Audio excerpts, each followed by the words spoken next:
Assalamualaikum warahmatullahi wabarakatuh.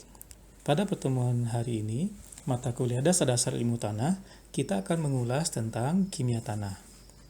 Tujuan kuliah kita hari ini adalah mahasiswa dapat mengetahui sifat-sifat kimia tanah dan pengaruhnya terhadap sifat tanah.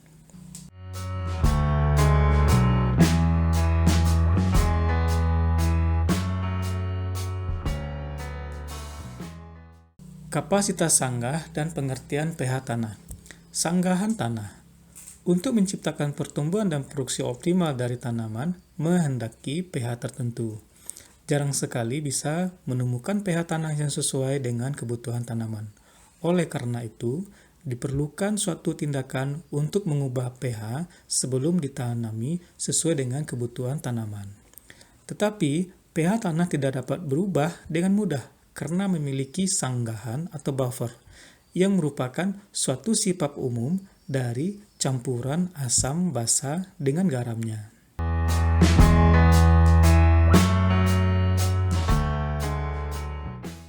Komponen tanah yang mempunyai sifat menyanggah yakni ada gugus asam lemah seperti karbonat, kompleks koloidal tanah. Kenyataan di lapangan menunjukkan semakin tinggi kandungan liat dan bahan organik tanah, makin banyak pula diperlukan kapur untuk menaikkan pH tanah tersebut. Kapasitas sanggah tanah berbanding lurus dengan KTK.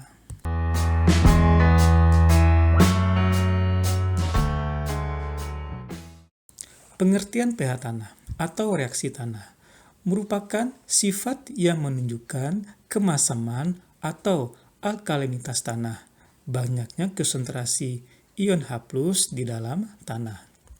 Selain H+, ada ion OH- di dalam tanah dalam jumlah terbalik dengan H+.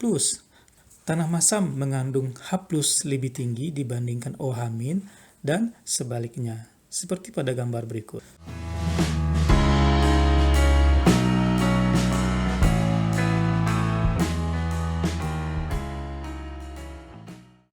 Pentingnya pH tanah.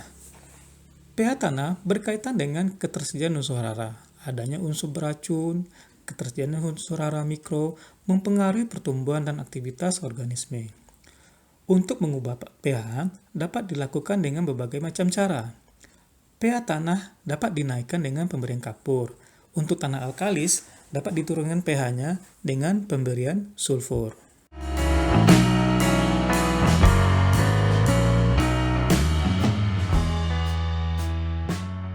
Berikut carta bagaimana ketersediaan unsur hara terhadap perubahan pH. Secara umum, unsur hara banyak tersedia pada kisaran pH antara 6 hingga 7.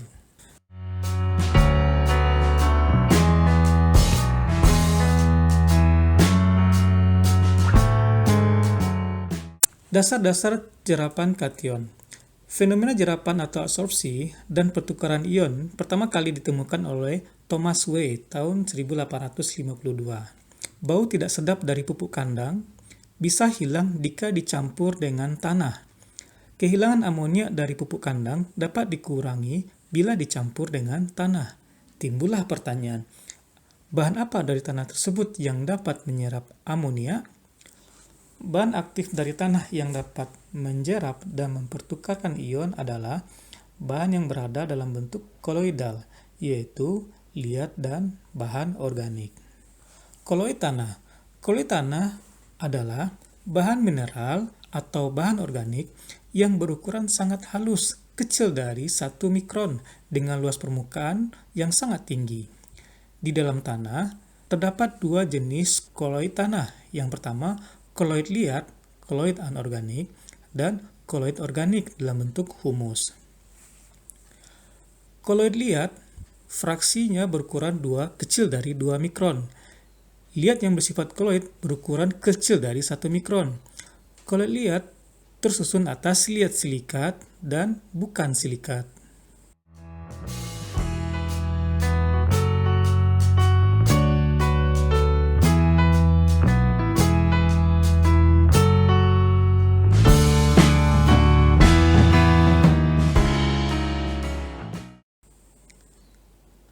Secara umum, sifat dan ciri koloid liat dapat disajikan dalam bentuk berikut.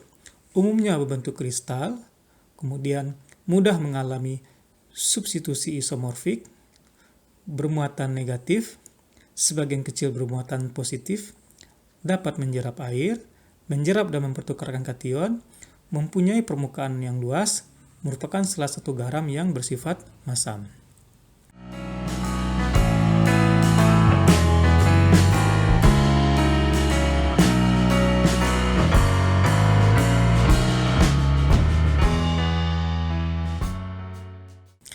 Lia silikat kecuali alofan adalah bentuk kristal. Adanya substitusi isomorfik dan patahan pinggirannya menyebabkan mineral liat bermuatan negatif. Akibat bermuatan negatif, terjadilah penjeraban dan pertukaran kation. Koloid sebagai garam bersifat masam. Koloid yang bermuatan disebut dengan misel. Misal yang mengandung Ca, Al, hidrogen, atau senyawa kation-kation seperti Mg, K, Na, dan lain-lain. Jika kation yang terjerap digantikan seluruhnya oleh H, maka akan diperoleh H misel. Jika kation yang terjerap digantikan seluruhnya oleh Ca, maka akan diperoleh Ca misel. Koloid organik. Bahan organik yang bersifat koloid adalah humus. Koloid humus juga bermuatan negatif. Muatan negatif berasal dari gugus fungsi karbosil dan fenolik yang dinetralkan dan berasosiasi dengan unit pusat dari koloid humus, seperti pada gambar berikut.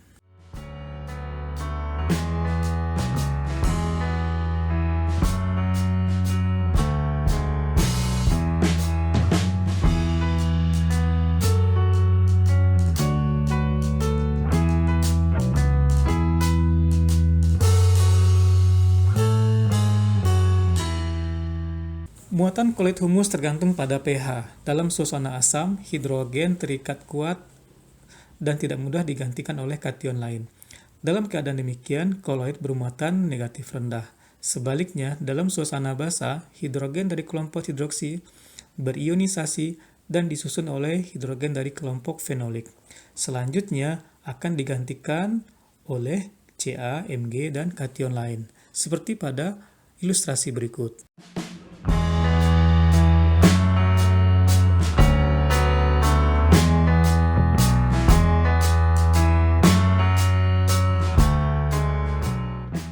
Kapasitas tukar kation atau KTK. KTK tanah adalah suatu kemampuan koloid tanah dalam menjerap dan mempertukarkan kation. KTK berbagai tanah sangat beragam.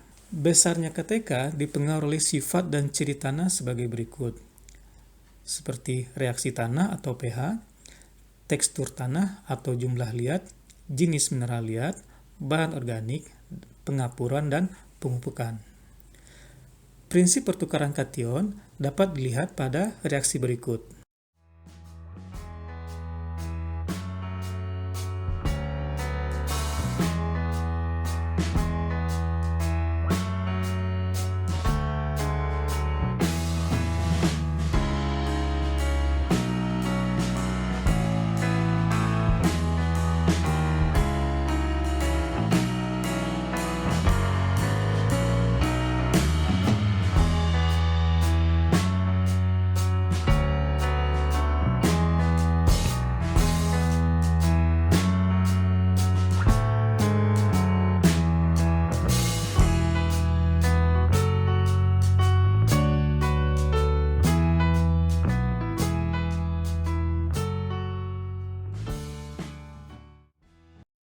Faktor-faktor yang mempengaruhi KTK.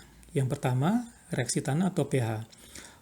Muatan koloid permanen, seperti pada liat, tidak berubah dengan perubahan pH, tetapi muatannya tergantung pH, jelas meningkat dengan meningkatnya pH. Pertukaran kation berubah dengan berubahnya pH tanah.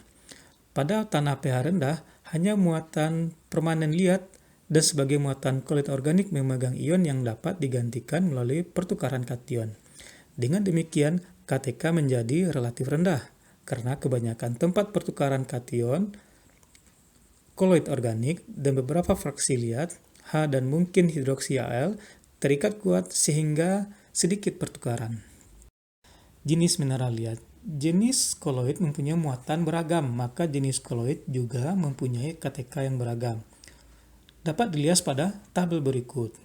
Pada tabel tersebut, terlihat bahwa humuslah yang memiliki nilai KTK tertinggi, diikuti oleh mineral bertipe 21 seperti morellinit, ilit, dan vermiculit.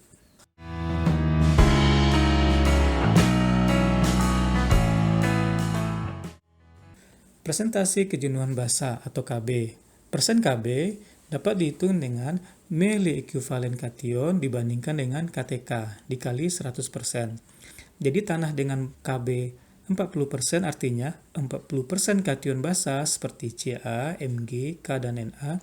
60%-nya adalah Al3+, dan H+. Makanya pada kondisi tersebut pH-nya menjadi rendah. KB berhubungan erat dengan pH tanah, di mana tanah-tanah dengan pH rendah umumnya KB-nya rendah, sedangkan tanah-tanah yang pH tinggi memiliki KB yang tinggi pula. Sebagai contoh, hasil analisis tanah diperoleh basa-basa yang dipertukarkan dalam bentuk mili ekuivalen per 100 gram adalah sebagai berikut: Ca 10, Mg 5, K 5, dan Na 5, serta hasil pengukuran kata tersebut adalah 50 Me per 100 gram. Maka kejenuhan basa tersebut adalah 10 ditambah 5 ditambah 10 ditambah 5 per 50 dikali 100%. Sama dengan 30 per 50 kali 100%. Maka didapatkanlah nilai KB-nya adalah 60%.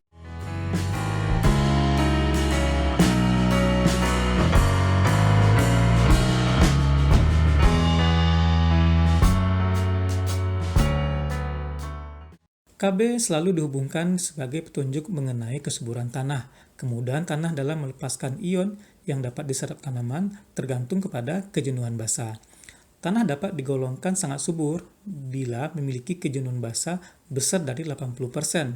Tingkat kesuburan tanah sedang jika kejenuhan basa 50-80% dan tidak subur jika nilai kejenuhan basa kurang dari 50%. Hal ini didasarkan pada sifat tanah dengan kejenuhan basa 80% akan mampu membebaskan kation basa dapat dipertukarkan untuk tanaman jauh lebih mudah dari tanah dengan nilai KB 50%. Nilai KB 80% berarti 45 bagian tempat pertukaran dipenuhi oleh basa-basa seperti K, Ca, Mg, dan Na, serta 1/5 bagian saja yang terisi oleh Al dan hidrogen. Demikian penjelasan topik kita hari ini pada mata kuliah dasar-dasar ilmu tanah. Untuk selanjutnya kita lanjutkan dengan diskusi. Silakan saudara sampaikan pertanyaan atau hal-hal lain yang ingin disampaikan untuk kita diskusikan bersama. Terima kasih.